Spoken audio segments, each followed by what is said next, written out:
मातेश्वरी जी के अनमोल महावाक्य।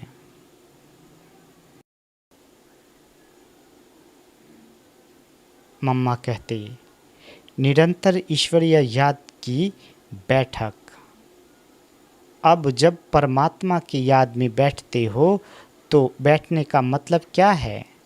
हमें सिर्फ परमात्मा की याद में बैठना नहीं है, परंतु अपनी ईश्वरीय याद तो नित्य चलते फिरते हर समय करनी है, और याद भी उस वस्तु की रहती है जिसका परिचय हो।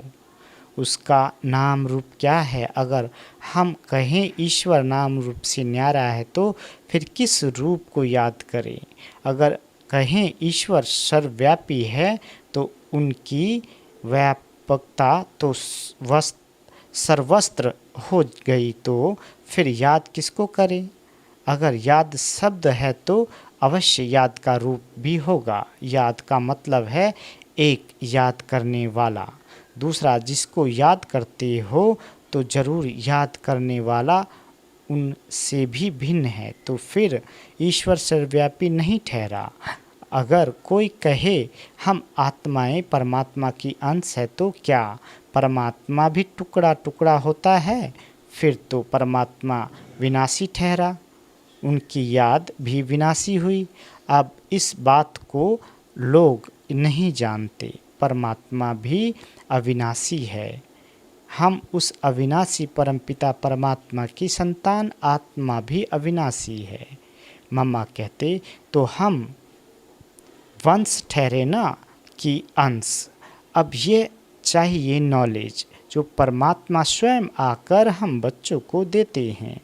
परमात्मा के हम बच्चों के प्रति महावाक्य हैं। बच्चे, मैं जो हूँ जैसा हूँ उस रूप को याद करने से तुम मुझे अवश्य प्राप्त करोगे।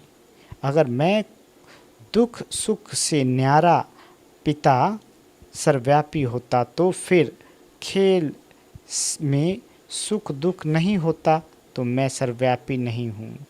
मैं भी आत्मा सहस्व आत्मा हूँ, लेकिन सर्व आत्माओं से मेरे गुण परम है, इसलिए मुझे परम आत्मा अर्थात परमात्मा कहते हैं।